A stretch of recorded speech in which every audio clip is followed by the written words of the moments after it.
Well, Okay, good afternoon, everybody. This is Patrick from the Poison Pen Bookstore in Scottsdale, Arizona. And we're delighted to have Matthew Hart with us this afternoon. He's going to be talking about his brand new book, The Lucifer Cut. And Matthew has signed a batch of books for us. And I'll go ahead and put a link in the comments field should you wish to purchase one.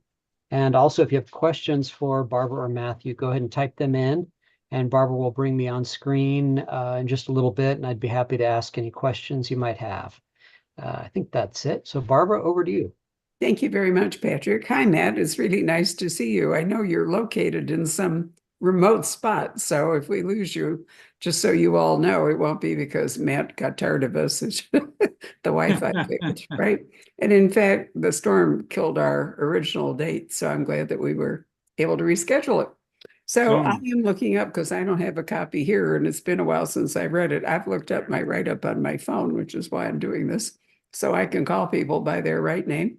Let me start by saying I'm a really big fan of these books by Matt. Started with Russian Pink, and we went on to Ice Angel. But years ago, he wrote a book. I think it was just called Diamond, wasn't it? yes, it was. Right, nonfiction, which revealed that Matt may know more about diamonds than any person currently writing.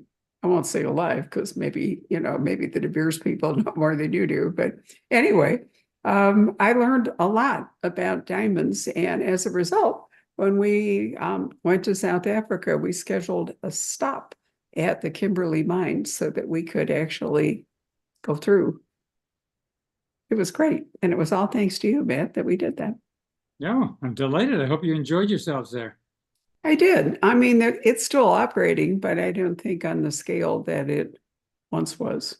And No, no, the South Africa is not a big diamond producer any longer. right. Um, the main diamond producer in Africa is Botswana, and there's also some large diamond production in Angola. Blood diamonds they used to be, but are now mostly mined from the beach and the old the areas where the war was conducted, but now they're just doing river mining. And then also Namibia does a lot of ocean mining. So those are the big African producers now. So if I remember your book correctly, diamonds tend to be formed in volcanic activity. Is that right? Yes, that's right. Yeah, that's right. So I was interested that you pointed out that Canada actually has diamond fields, which I hadn't really thought of. So there must have been some serious volcanic activity in the area that is now like South and West Africa, because you're talking about Botswana, Namibia, and South Africa, all of which I have been to, and they're contiguous on the southwest coast, right? Absolutely true. Um, Diamonds tend to be found. Diamonds are of course produced or delivered to the Earth's surface by volcanic activity Right. that taps down 150 miles into the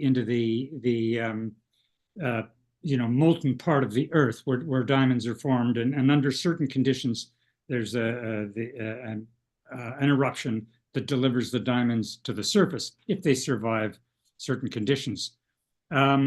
And the survival of diamonds during these eruptions, so that we find them as diamonds, tends to exist in the coolest and thickest parts of the surface of the Earth, called cratons.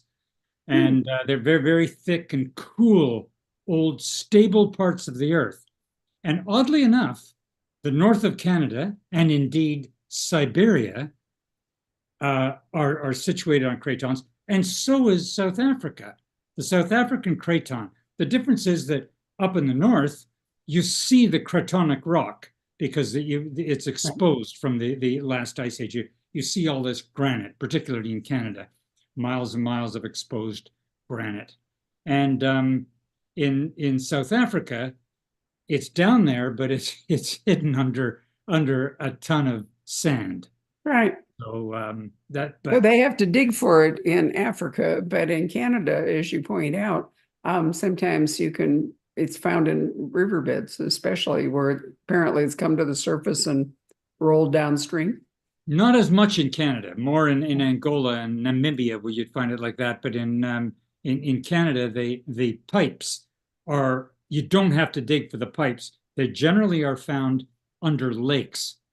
Ah, So you see these lakes, and the lakes have to be drained, and then you're at the top of the kimberlite pipe. Kimberlite is the host rock of diamonds, and is the sort of the lava, the cooled lava of the old volcanic explosion, the eruption that delivered the diamonds up, and then you have to dig out the kimberlite and process it and mine it like any ore and retrieve the diamonds that way. In the river diamonds, of course, the diamonds are deposited at one time by an erupting volcano into the river and rolled down over the millennia. And so they tend to be very refined, and a lot of the smaller ones washed away, just silt, just washed out, possibly to sea. And the what remains in river diamonds generally are the larger, more robust diamonds and more valuable diamonds. So per carat, you tend to get fabulous values. The Brazilian diamonds, a lot of the big Brazilian diamonds are river diamonds, although they have pipes there too. Angolan diamonds are river diamonds. And but in Canada, they tend to be mined from diamond pipes. so diamonds have always, sort of fascinated people, possibly the glitter of the whole bit. And then you have to admit that the diamond industry has done a remarkable job in marketing diamonds. Diamonds are forever. A diamond is forever, the whole bit, which is wonderful. So Matt has talked about real diamonds in books, but in this book, we're actually perhaps looking at, I don't want to say, what's the right word? Manufactured diamonds? What do you call them? I can't remember. Well, I would call them synthetic diamonds, but the popular way they're referred to now is lab grown. That's the Okay. makers of synthetic diamonds that are sold as jewelry instead of for industrial purposes tend to call them lab grown diamonds. I think the reason is that lab grown sounds sort of like a green term, as if there are some guys in white coats and watering cans who go up and down and sort of nurture the trays and the little diamonds spring up. In fact, they're manufactured in horrendous conditions in places like India and China. Mostly, they're the biggest producers. In a process that demands an enormous amount of power, and that power tends to come from coal-fired generating stations. So lab grown sounds very green, and they are often marketed as the green alternative to natural diamonds, or real diamonds as I would call them, but they're not green. They're far less green than the mining process, in fact, and they're not more sustainable, and they're not more ethical. They're just manufactured. I mean, how could anything be ethical? It's made in like more ethical than where? More ethical than Botswana, when they're manufactured in places like India and China. I don't like ethics isn't the first thing that springs to mind when you think of the Chinese. No, and since diamonds are made naturally by incredible pressure and temperature, volcanoes, the whole 9 yards, then you'd have to reproduce those conditions to the extent that is necessary in order to do lab grown diamonds. But anyway, the real question is, we haven't really talked about blood diamonds a whole lot, but diamonds are a convenient way of moving money around. And that's a question that has come up in your books. Moving, since you can concentrate a large value of money in something very small, diamonds are ideal for that. So are blood diamonds still a big thing, Matt? They're not really. They were a very big thing early around the turn of the century. The wars in Angola, the civil war in Angola, which is a long and very, very violent civil war, was largely one of the sides, Unitas, basically funded itself with diamonds. So they seized control of the diamond rivers, of the diamond production. They enslaved people to mine the diamonds and sold the diamonds to brokers who took the diamonds and as payment for tanks and other high-end weapons, which would be delivered into Angola, into the northeastern part of Angola, which was the sort of UNITA stronghold, on Russian-made tactical jets, like Ilyushin 76s that can land on like a dirt strip, and off would roll the tanks, and on would come the diamonds. There'd be a dealer sitting right there with a loop and a high intensity light going over all the goods. It's finally, yeah, it adds up. Here's the tank, and then also I think the story about blood diamonds in Sierra Leone was very well known and popularized, and I think that diamonds got a very bad name, particularly with young people, because of the blood diamonds. But there really isn't much of an issue with those contraband diamonds anymore. Well, I would say that crypto probably took away the need to be using diamonds, because Yes. you could, now you can use cryptocurrency for the same results, all of which is, I was just laying background for the fact that the Lucifer Cut really takes you into a different aspect of the diamond industry. And it's a thriller, right? So there are villains, and I find that the villains in this are really fascinating, and the reason it all happens. So, Matt, why don't you tell us about how the diamond trade and modern quantum mechanics managed to come together in this book? Well, sure. I got the idea basically because I wanted to do something that dealt with lab-grown diamonds, because I could see the lab-grown diamond industry kind of like eating itself as it got more skilled and also cheaper to make. So the manufacturing process became cheaper. It used to cost about $4,000 per stone to make a lab-grown. That's 15 years ago. Now it's more like $200 to make a stone. And also the technology's improved to the point where they're really very, very good. There's a lot of really beautiful stones. So they get a high price for them because it's sort of tied to the diamond price, and yet the costs are very low. And I could see that the number of the sort of position of lab-grown diamonds in the overall diamond business was increasing, and I thought that would eventually crash, that people would start making them fast, more and more of them, dumping them into the market, and the price would crash, and that did happen. And when that happens, as it has, what's going to happen to the people who make the blood diamonds? Because they have this fantastic ability to manipulate the structure of diamonds, the structure of synthetic diamonds. And what's their market going to be if it's not like the big engagement ring market? And I think that what it will be is fakes, because of course, lab-grown diamonds are sold as lab-grown diamonds. Generally, they're not sold. People don't sell them as, they don't misrepresent them as real diamonds. That's not a big part of the trade. But I think that it will become the most important part of it, so that their ability to make really good diamonds, they're going to get closer and closer to the undetectable fake. And who could resist that? If you can make a diamond that's, say, 100 carats, and it's really super good, then and it's undetectable, why wouldn't you sell it as a real diamond and get $50 million for it instead of $1 million for it? So I started thinking what that would do to the diamond business, and investigating what that would do to the diamond business. And that's how I got interested in the quantum computing.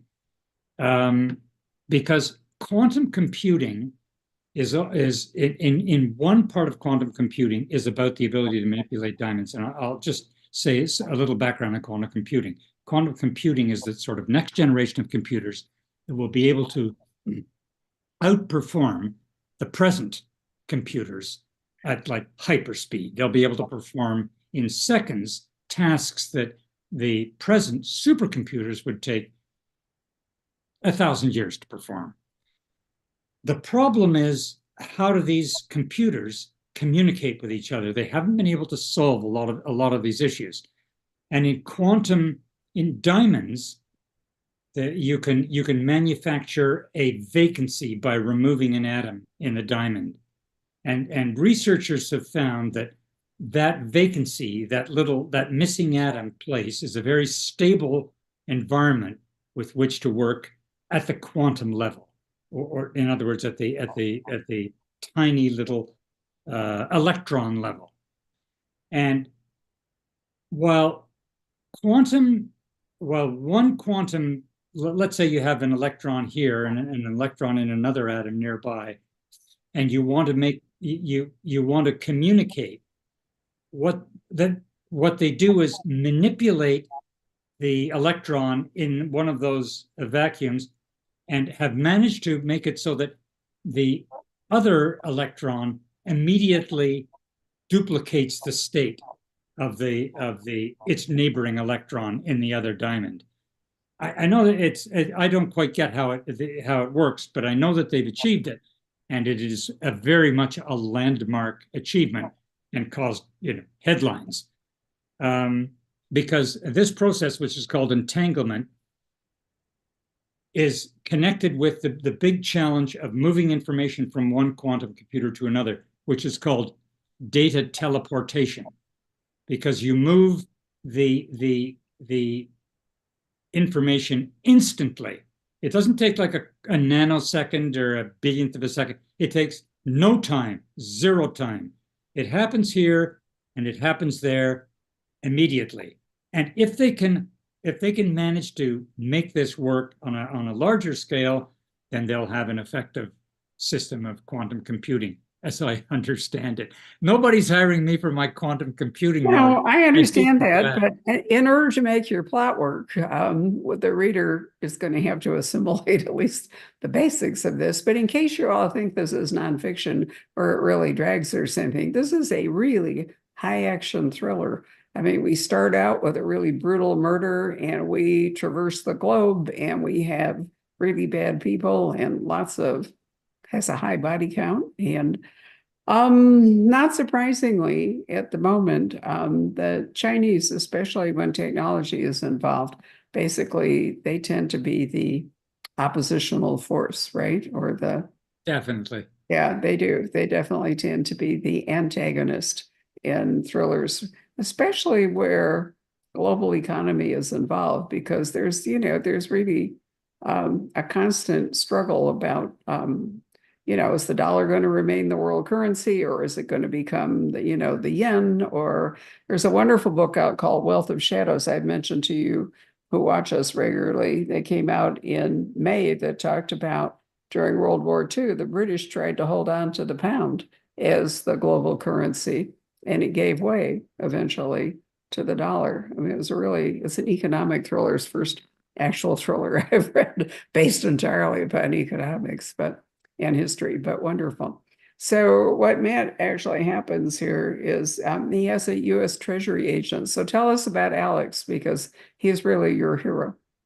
Yeah, and well, he's Alex entirely is a hero. He has a checkered past. He has a very checkered past. Alex's father was a diamond explorer, an American diamond explorer in Africa, and he grew up in diamond exploration camps. And while his father was a brilliant diamond chemist, and had helped others understand the chemistry whereby people search for diamond deposits, you search for certain kinds of minerals that indicate the likelihood that diamonds are going to be nearby. While Alex's father had managed to help other people get rich on his knowledge, he himself had never made a big discovery. So he was a very bitter man, and Alex had a miserable life, and blamed his father for his mother's early death because of the hardship of the diamond camps and the way his father abused her, and left as a very young man, and supported himself because he had a huge amount of diamond knowledge and was a very tough kid who had grown up hard in the African bush and the African diamond business. he basically made his living in Cape Town by trading in stolen diamonds. And since he was a sharp kid, well, 19 or 20, and knew the diamond business and had managed to support himself, he was recruited by the CIA and basically blackmailed into working for the CIA.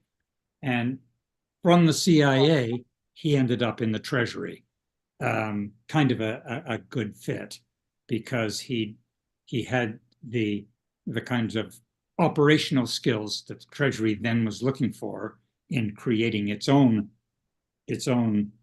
operational agency, and he was a diamond expert. So that gives him a lot of flexibility. He works for a very clandestine agency, so that gives him the ability to travel and Right. No, it does. And I think it's interesting because it's so often that it's really the CIA or MI6, that turns out to be these, international operatives and the whole bit. The Treasury agent hasn't been quite so visible, but recently it came up in a Clive Cussler thriller that the Treasury agent was the key guy. And then in the book I mentioned, Wealth of Shadows, about World War II and economics, again, it's the Treasury Department that is crucial. So I think it's great that you have introduced yet a different set of international actors, because the Treasury people can actually go abroad, can't they? They can go and try to retrieve, income stashed in places. They can go after tax dodgers. They can do a whole lot of stuff.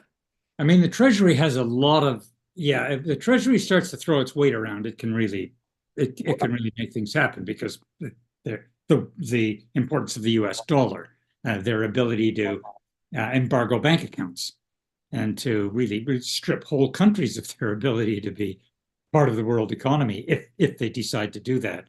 Right. So mine is kind of an offshoot, a secret offshoot. Alex works for a secret operational It's offshoot. always that way. You know what? It's either the campus in Tom Clancy or Sigma Force for Rollins or, Numa for Cussler. I mean, the truth is that it's not believable, although maybe it should be, or actually is, that these government agencies really, are okay with assassination and some of the stuff that goes on. So these off-the-book agencies are just great for letting your guy kind of operate untrammeled. Well, that's absolutely right, because FinCEN, the big sort of investigative network that the Treasury does operate, I'm not sure they have anybody toting guns there, and they have all kinds of reports and rules, and they combat money laundering, but Alex, with his small unit set not in Washington but in Greenwich Village, in a townhouse in Greenwich Village, where nothing to identify it, and a sort of a secret office staffed by accountants and code breakers, hackers, and Alex, and very few people like Alex, and he has the agency really to do what these people like to. So basically, what the premise is, when the treasurer or the very high people have some aim, some financial aim, somebody's really getting in their eye, and they need somebody who can't be dealt with in the normal way, then it's Alex who goes out and takes. Absolutely. I mean, it's just like, Jack Ryan Jr. currently, Yeah. the whole bit. And I love it. And I think readers, can accept that idea slightly more easily than if there really are guys in the Treasury building down in the basement, practicing up for kill shots. It probably works out better. So this book starts out with a really brutal murder, two murders actually, on the Upper East Side of New York. Because the American diamond industry, really the locus is in New York City. And anyway, Lou Fine, tell us about Lou Fine and his wife Coco and why they are so important or have been in the diamond industry. Well, Lou Fine is a very important New York diamond dealer. So he was a rich, successful New York diamond dealer, successful enough to have a townhouse on the Upper East Side. And Alex knew him from the early days, because when Lou was starting out, he needed an edge to break into the big time. He needed a break. He didn't have the same sort of financial backing as other people. He needed a break. And the break was Alex, because Alex was dealing these fantastic diamonds that got stolen from the Namibian beach mine, where some of the finest diamonds came from. And Lou traveled over, and so that's how they came together. That's their backstory. Mhm. Lou then went on to become a sort of basically like a Harry Winston. He's the jeweler to the stars. When they wear, when movie stars come out on Academy Award night, or used to be this way, like Whoopi Goldberg comes out with a bunch of diamonds, and Gwyneth Paltrow, when she won the Academy Award for Shakespeare in Love, she had a necklace that was a loaner from Harry Winston, and that night Harry Winston had something like 40 firm orders for that necklace, for that exact copy of the necklace. So Lou's that kind of guy. He knows how to parlay the glitz and the glamour into sales, but he gets above himself. He makes some mistakes. He takes some big risks on stones that other people wouldn't take a risk on. For one thing, he bought the townhouse on the Upper East Side. That's the kind of property that's usually owned by a guy like Bloomberg, not a successful diamond dealer. Successful diamond dealer, more of an apartment on the Upper East Side. So Lou got above himself, and he starts making reckless deals. And finally, to bail himself out, he ends up, let's say, trying to cut a corner on a diamond. He gets a diamond that maybe isn't quite a real diamond, like it's not a natural diamond, but it's perfect. It's the most perfect thing he's ever seen. He's never seen a diamond that is so large and that is at the same time so large and so absolutely immaculate, and that it would practically cut itself. And he gets in on this plot the reader will find out what the plot is, what he obviously needs to sell it. But he's uneasy about it. At any rate, he's having his struggle with the diamond when early in the morning, someone knocks at the door, and he answers it because he thinks it's the dog walker. But in fact, it's someone who has already killed the dog walker, and they kill Lou, and then Coco. And off we go. You're pretty ruthless. I mean, as I said, the body count in this book is surprisingly high. There's no quarter given, but the stakes are very high. So I suppose that explains it. So is it fair to say that a diamond is, much of its value comes from the cutting, right? From the way that the expert, Of course. introduces facets, or however it goes. The stone itself needs to be, I don't know, what do you want to call it, planes introduced, or whatever facets are, so is that what makes it reflect and is so beautiful? Yeah, the diamond's just, yes, of course. The object generally in a diamond is to achieve the maximum return of light. Right. That's called fire. That's the sparkle. That's the dazzle. And there's a formula for achieving that. And it was invented in many years ago by a cutter called Marcel Tolkowski in Antwerp. He was a mathematician and a diamond dealer, and he calculated the exact angles and proportions in a 57 facet diamond that achieved the maximum return of light. And that's been copied to this day. Sometimes you have to work around it because of flaws and this and that. And there are diamonds that have many more facets than that, obviously. So that's always the aim, except with a colored diamond. With a colored diamond, you don't want to dazzle. You want the color to show up, so that they cut it. It's much cooler. And there are a lot of other diamond cuts that are cooler too, that people like an emerald cut that'll suit a certain kind of diamond. That doesn't have all the glitter, but it has something else. It has that kind of that irresistible depth and Sure. So like in the Russian pink, some diamonds are valued, in fact, for their beautiful jewel-like, tone. The problem with the cutting is that, as you've already mentioned, diamonds often have, not often, but can have internal flaws. And the cutter may wind up destroying the diamond, right? It may explode it, so to speak, in the process of cutting it. Yeah, that's what happens to Lou, why he gets so deeply in debt, because Right. he took on memo, which it means in the diamond business on credit, a very large diamond that other people, that no one else had touched, and it had a lot of flaws that he thought he could cut around. But when you cut a diamond, you basically, it's mostly cut by polishing. So in the diamond business, they really speak of polishing a diamond. There's some laser cutting at first, but basically you have to polish on the facets on the wheel. So there's a spinning wheel and impregnated with diamond dust and a mixture of diamond dust and oil, the sort of secret sauce that the cutter has. And then the diamond is clamped in this sort of armature that he can then lower it onto the spinning wheel. That generates a lot of heat.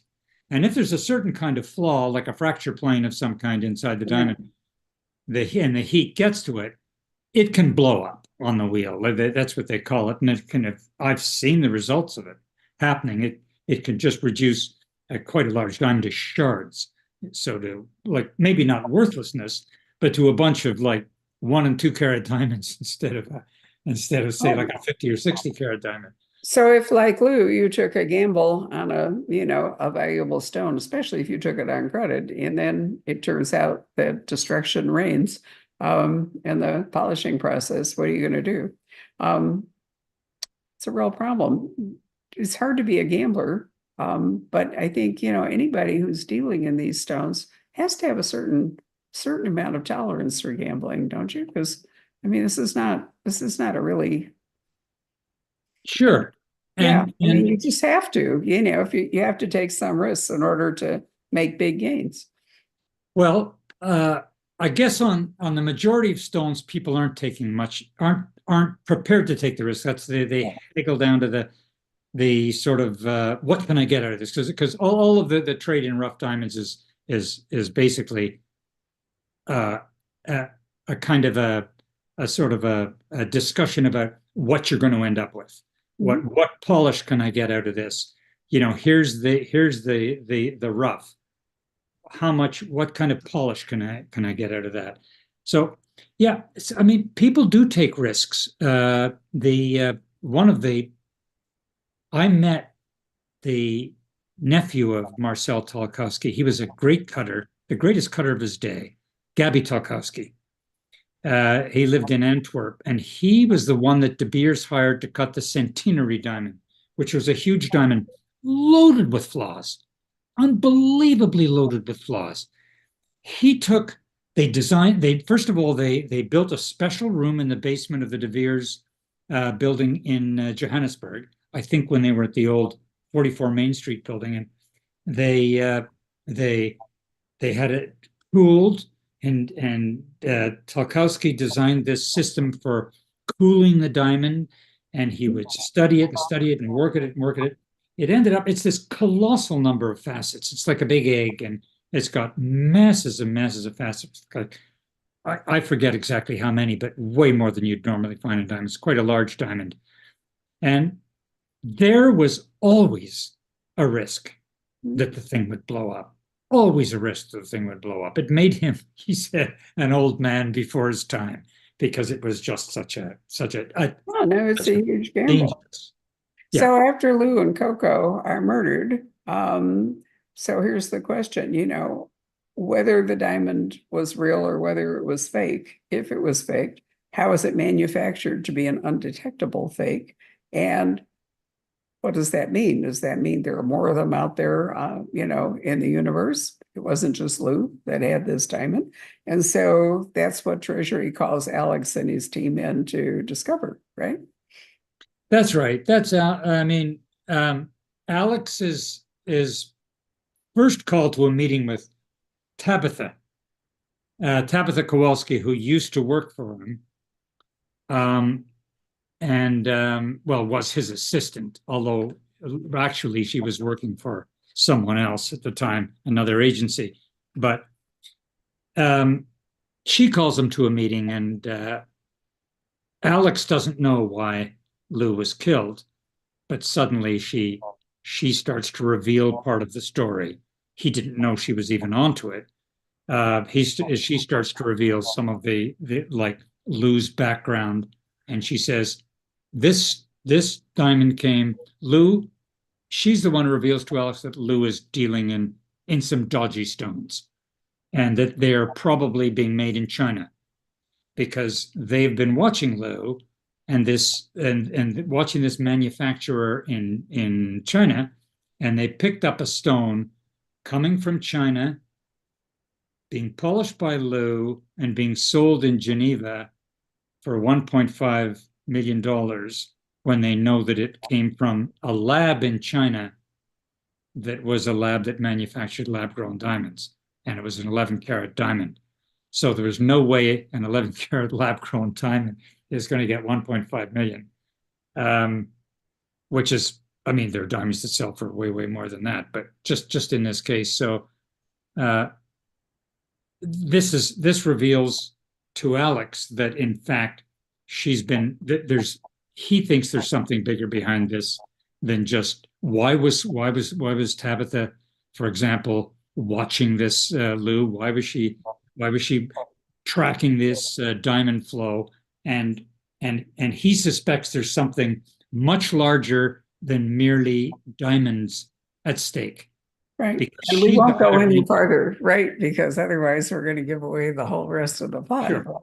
Absolutely, okay. Absolutely true. And the rest of the plot involves a lot of travel and ends up mostly in Cape Town, or at least part of Cape Town. So it's really wonderful. I've been there, and I thought that you've been there, but you really evoked, there's not that much crime fiction that brings South Africa into play. So I really enjoyed visiting there.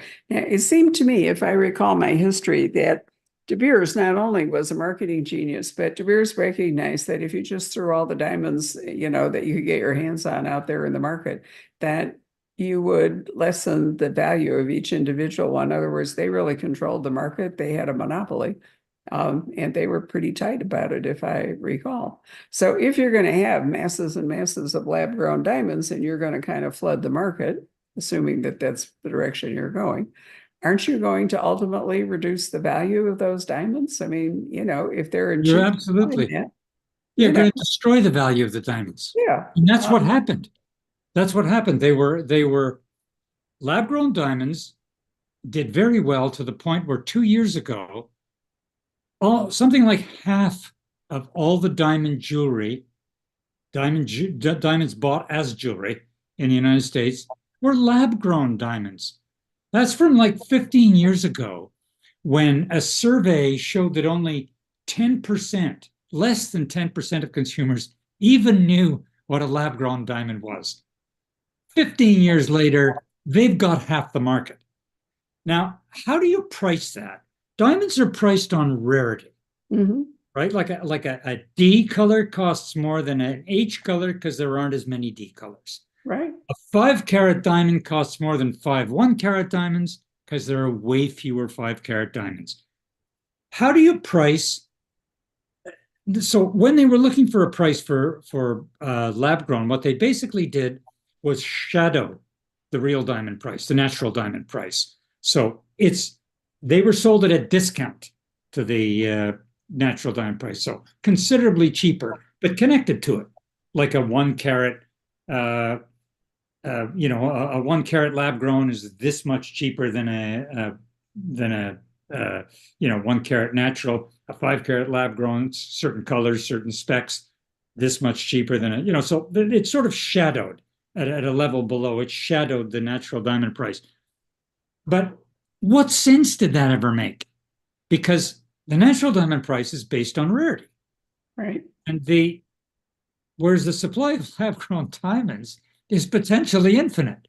Right. You can make as many as you like. You can make a 5-carat diamond just as easily as making a 1-carat by leaving it in the diamond making machine a little longer till more and more carbon accretes to it, in the superheat, super pressure atmosphere that it takes to grow a diamond. Leave it in for, a couple of months, you got a 100-carat diamond. And I mean, there's more tricks to it than that, but basically that's the story. So, but what happened was the margins just got so attractive because the price for manufacturing lab-grown diamonds kept getting lower and lower. Meanwhile, they're still getting the same price for them as the price of the retail lab-grown didn't come down.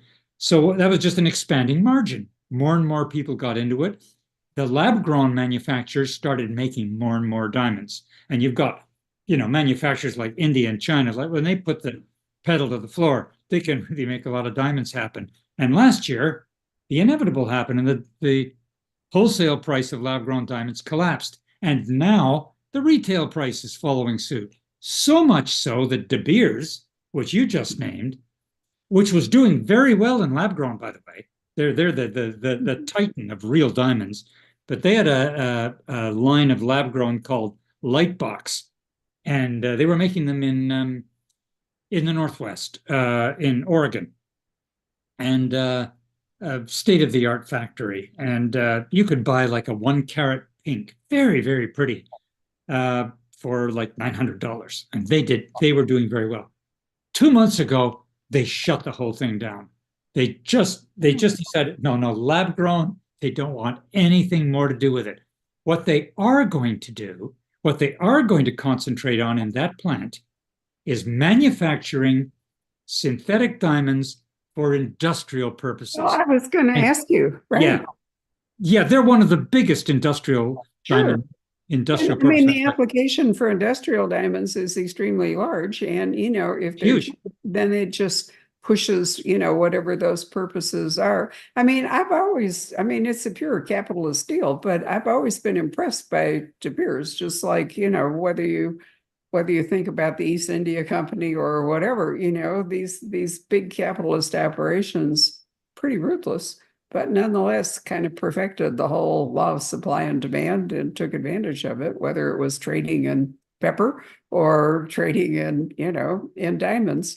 And I often wonder why the people who saw De Beers and figured out how they worked, why they couldn't see that model was really timeless. I mean, why not use that model?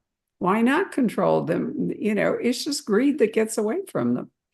Well, I mean, you're right. De Beers De Beers did control the diamond business for a very long. They invented the modern diamond business, really, by inventing the engagement ring and that's right. Just forever. They were kind of always the Darth Vader of the diamond business. Like everybody hates them, and they were pretty ruthless. But when you say, as I think you're saying, that they were good for diamonds, you're absolutely right. Yeah. Because they kept the diamond price where it was. When the diamond price started to soften, they would choke back production. Exactly. Just choke it back until the price recovered. Then they start to release them. However, with the Canadian discovery, the Canadian diamond discovery, and Canada is the third biggest producer of diamonds in the world, by the way, which very few people know. The mines are a lot of Canadians don't know that. The mines are in the Arctic, in the Northwest Territories, about northeast of Yellowknife. And when those discoveries were made, two big mining companies became involved: Rio Tinto and the Australian giant BHP. Now, they are, like De Beers, 900-pound gorillas. And they didn't buy that they needed anybody else to tell them how to sell something that they dug up out of the ground, because they were used to doing this themselves. So, well, De Beers said, without the single markets, the sort of single selling organization, that's what they called it. That's what they called their cartel, the central selling organization or single market. if you wanted to buy diamonds, you went to the Diamond Trading Company, DTC, in London, and 10 times a year, that's when they had their sites. And you were lucky if you were a site holder. Sites are what they call their sales, because it's the first site you have of the goods. And basically, they showed you a box of diamonds and said, here's your site. Here are your diamonds for this month. And here's what you're going to pay for them. No bargaining. Take it or leave it. And you better take it, or that'll be the last time you'll be at De Beers. Well, all of a sudden, they have these other big companies and they say, you know what? Maybe actually we don't need to do that. Maybe we can take them to Antwerp and sell them ourselves. And we're going to try that. So the first company to produce diamonds from the Canadian discovery, BHP, did a 25% of their diamonds deal with De Beers, just to preserve, to make sure they were covered. And 75% they sold in Antwerp. And guess what? They made a ton more money on the diamonds they sold themselves in Antwerp. De Beers was giving them a rotten price, just as everybody suspected. Next time, when the contract came up, they ditched it, and then they sold all their diamonds there. Rio Tinto did the same. So then what happened was the Russians, who produced a stupefying number of diamonds, their production right now is like 40 million carats a year. Okay, they're not as good as Botswana diamonds, but they're pretty good. And there are 40 million carats of them every year. They used to sell through De Beers, a great capitalist country in the sort of the socialist paradise, as it then was, had this deal. Once they saw the price everybody else was getting, they ditched De Beers. End of the cartel. Uh-huh. Well, if I remember right, your excellent book, Ice Angel, which I have to say is one of the most dramatic, high-action opening scenes that I have ever read, and which I was so enamored of, I sent it off to people who write those kinds of scenes, like Jack Carr and other people. We all agreed it was an amazing opening scene. That is the Canadian Arctic, if I recall. It is. Yep. So, we've gone on and on here about diamonds, but the truth is, if you're looking for, as I said, an international thriller that has enormous pace and so forth, and very high stakes, this is what you want to read. I am sorry that Matt's publisher doesn't do paperbacks. So, we're stuck at the moment with just selling the hardcovers.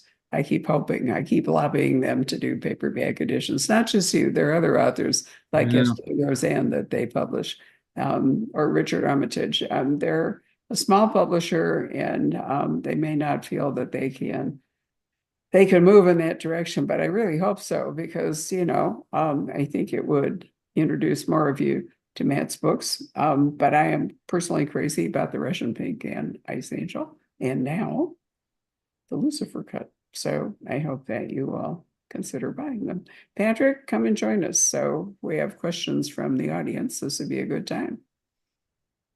Okay. Yeah, we do have some good questions. Let's see. Here's a question. What are the most common industrial uses of diamonds? Well, I guess the most common sort of hard industrial uses would be like drill bits and abrasives.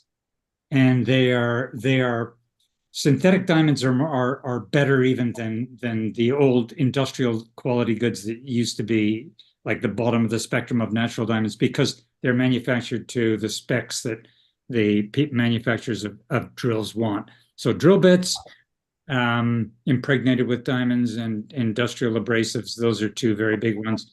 On the other sort of high-tech side of diamonds, there are a lot of medical imaging, and devices like that use diamonds that are manufactured by high-tech companies like Element 6, which is, of course, owned by De Beers.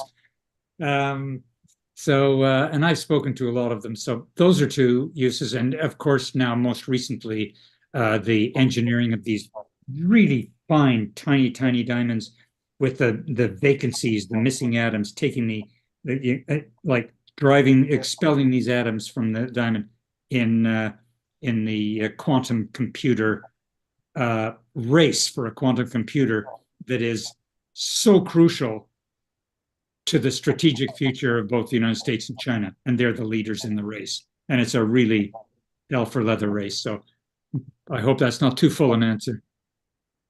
Let's Very see. good answer, Patrick. Let me just interrupt and say that I forgot to mention that there are two women involved in this whole thing. One of them is a kind of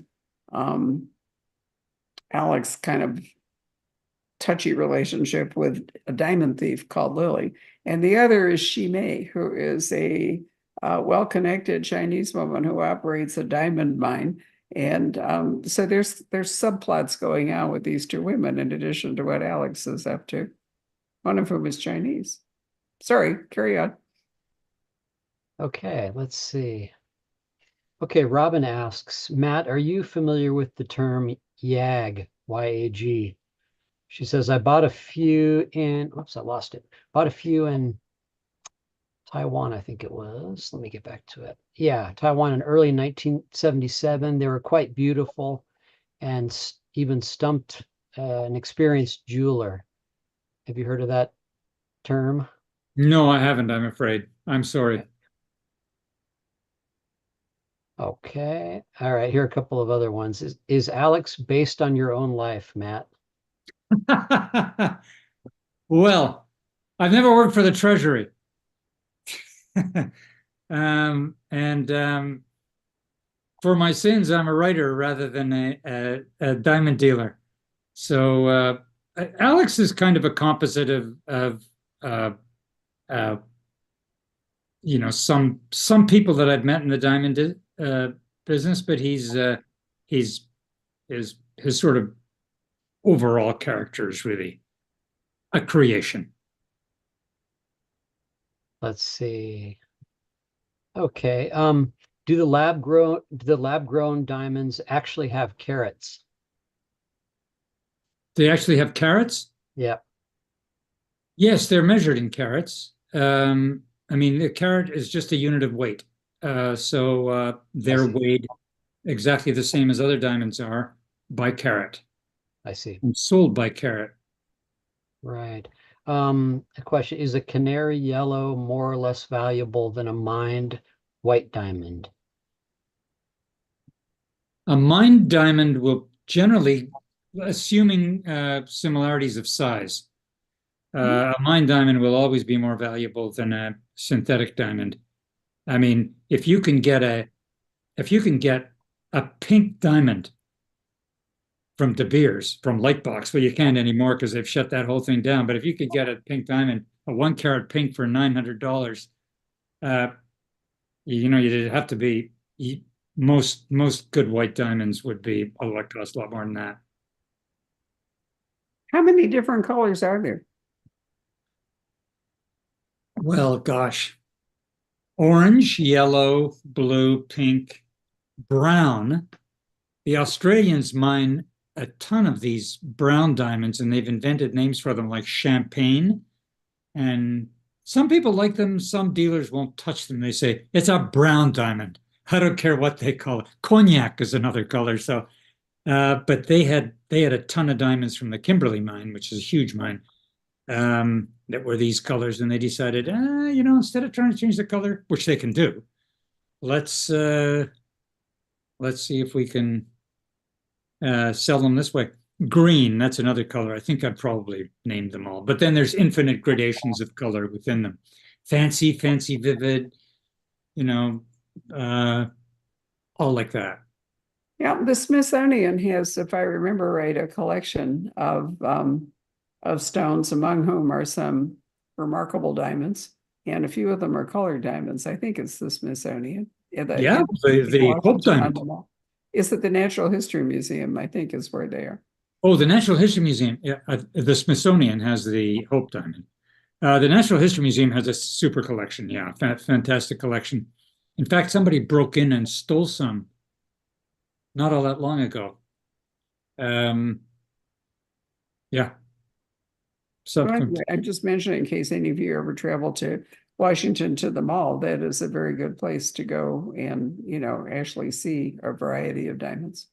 Yes, and if you get a chance to look at the Hope Diamond in Washington, um, you're looking at the most famous stolen diamond in the world, because that was the French blue and stolen from the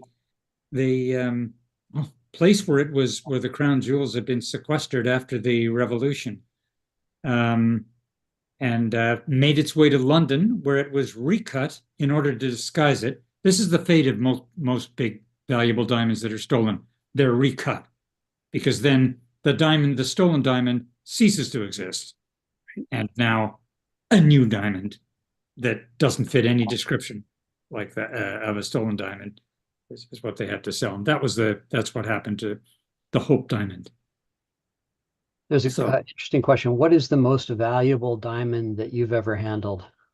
the most valuable diamond I've ever touched was the Lascedi La Rona.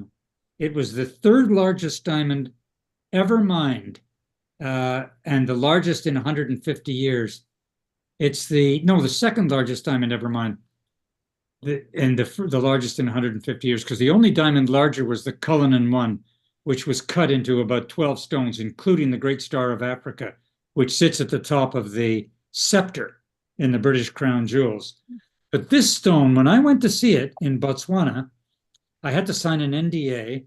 It weighed 1,106 carats in the rough, and it was a D color.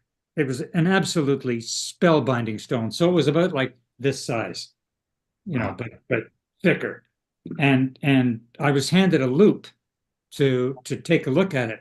Well, usually when you look at a diamond through a loupe, you put the loupe up here like this, and you hold the diamond in a pair of tweezers, and you put in front of the loupe, and you look at it like that under a strong light. Well, you can't pick up I didn't even know how to hold the thing. It was so big. But I managed to get hold of it, and they showed me one of the planes. He said, instead of looking all the way around, this is the best window into this. And I looked in, and it's like looking into another universe. It's just this abyss of light. And that's the most incredible diamond I've ever held, and certainly the biggest by far. And I there wouldn't be anybody living who's ever held a bigger diamond than that. So I mean, plenty of people held that one, but nobody's held anything bigger. And that diamond was auctioned at Sotheby's in London. I did a story for Vanity Fair, and it totally fell on its face, because they tried to cut out the diamond dealers, the miner, and sell it directly, but the diamond dealers wouldn't bid on the auction. And since the big diamond dealers like Lawrence Graff wouldn't even bid on it, nobody had the guts to bid. The reserve price was 61 million, and it didn't make reserve. It started at 50. They took a bid from 51 million and another one for maybe 52 or 53, but I think they were making those bids up. I don't think there was any bid at all. Anyway, it was like horrifying to watch. Finally, Graff bought it for 50 million later on, and cut it into many stones. And my guess is sold them for a good deal more than he paid. Barbara, who was it that wrote those jewel trade novels back in the 90s? I knew you were going to ask me that. And wasn't it a suited? Well, it wasn't Gerald Brown, was it? Yeah, Gerald Brown. That is who it is. But I'm trying to remember, was it Martin Cruz Smith who actually wrote like 2 or 3 books under a pseudonym, set in Hungary, I think it was, or I think so. And then, there have been some interesting, like Peter's Topkapi. What was the stone they went after in Topkapi, Matt? It was a jewel, but I'm not sure it was a diamond. I'm not sure it was a diamond either, but I can see Peter Ustinov exactly coming down into that room. But it may have been because there are other stones, rubies and emeralds in particular, that are phenomenally, valuable and expensive as well. Of course. It was Gerald Brown, though, Patrick. Good for you. Man, how'd you ever dredge that up? I don't know where I pulled that out of. I just nice catch. Deep storage. I am deeply impressed. I really am. And I'm trying to think, is Arsène Lupin the thief thing that's going on? He's really after art, isn't he? Not jewelry. Who's I'm that? trying, it's a TV thing, but it's a series of French. The guy, the actor in it, or the thief in it, is called Arsène Lupin, Lupin, and he's the Oh, gentleman. yeah. Yes, But I think you're right. I'm thinking that I think it might have been art that he was after. Um, but Patrick, you're going to do an event Wednesday night with David Gran and Dean Job and the gentleman thief. That is the subject of that. He was a jewel thief, as far as I know. Um, and I think about, well, what was Cary Grant after in To Catch a Thief? Wasn't he a jewel thief too? Yes, he was a jewel thief, and I think those had to be diamonds. Wasn't it Grace Kelly? Yeah, it was one of that trio of Hitchcock movies that Grace Kelly made before she married Rainier. She had a contract with Hitchcock for, I think it was Rear Window, To Catch a Thief, and I can't remember what the other one was. But yeah, but I mean, Cary Grant to me was the personification of the gentleman jewel thief, Patrick. So Totally. if Absolutely. I were looking at your guy that you're It's going to be suave. just got, well, it wasn't just that he was so good looking, but Cary Grant, because he was a gymnast originally, he had the most amazing physicality, and he moved so incredibly well. He and Fred Astaire, I thought, were both, absolutely unmistakable for who they were, in terms of how they moved. As I understand it, CCTV and so forth and recognition, you can fool them with faces, but you can't fool with how people walk. Apparently, each of us has a completely identifiable gait that makes it almost impossible to disguise. And I've often thought, when you think about a stare, you see him moving, right? You just Yes, do. that's right. Of course. And Of when you course. think about Grant, he was sort of more like a panther, but you really just saw him moving. I mean, he was a good looking guy, but I've always thought it was, again, his physicality that made him so remarkable. It's interesting you should say that because one of the because there's a victim murdered before there's someone murdered before Lou and Coco in, Mhm. in the Lucifer Cut, the Right, dog walker, and the murderer. Tabitha's saying to Alex when they're looking at the film running on Lou's outdoor camera, that's a girl. And Alex says, I'm not sure. And he says, we'll run gait analysis on it. And gait, so yeah, that goes to your uniqueness of how someone walks. right. And also, I think that you can take a fair guess about gender. I'm not sure if that's true, but that's what he's going to try. Maybe this is Gait, Gait, just in Yeah. case anybody is confused, right? So, Patrick, anything to wind up? Someone asks, didn't Elizabeth Taylor have a famous pink diamond? Mike Todd bought her some kind of a fancy diamond, right? Was it pink? I don't know. I know Richard Burton bought her a diamond. Oh, It was, maybe it's it was called the Burton Taylor diamond. I don't think it was pink. I think that particular diamond was white, because it was resold not all that long ago. But I know she had a pretty fancy stone from Burton. Were there Yeah. any real diamonds associated with the Marilyn Monroe movie, Diamonds Are a Girl's Best Friend? Or was that just You mean associated? You mean used associated in? with the filming of that movie? Did they appear in the film? Any famous diamonds that you know of? No, I don't know. It was common practice for jewelers, as I say, to lend diamonds in order to just publicize them, particularly the really high-end stones. I mean, Harry Winston was the master of that. And so he might well have lent some diamonds to the producers. Maybe so. I'm trying to remember. Were diamonds, I mean, I'm trying to remember, was that any kind of a heist movie or whatever? I thought it was kind of a romance movie, but I can't I don't recall. think it was a heist movie. I don't either. Who was the other person in it besides Monroe? besides Marilyn Monroe? Yeah, was it Jane Russell? I can't Yes. remember proving how old I am, but anyway, it was I think the title was less about the diamonds and more about the nature of these two women who were Right. like, aspiring to a greater lifestyle. Well, Right. since we're talking about Hollywood, Matt, have you had any film or nibbles on these books? No, not so far. But my agent has just sent it out to sort of to a bunch of showrunners. So we'll fingers crossed. It would be wonderful. I mean, when I think about the high action thrillers that are being made, like The Gray Man and so forth, these books, I think, really lend themselves to it. So, even though we've talked forever about diamonds, honestly, if you're a fan of people like Mark and Point of Fact, you should read these books because they're just amazing. So, Matt, thank you. Thank you for being able to join us from the island, wherever you are. And Patrick, thanks for hosting us. We still have autographed copies of the Lucifer Cut. So I encourage you to buy one. And I think we've sold out of the pink, the Russian pink and Ice Angel and autograph copies, but we can still order them for you. So give them a try.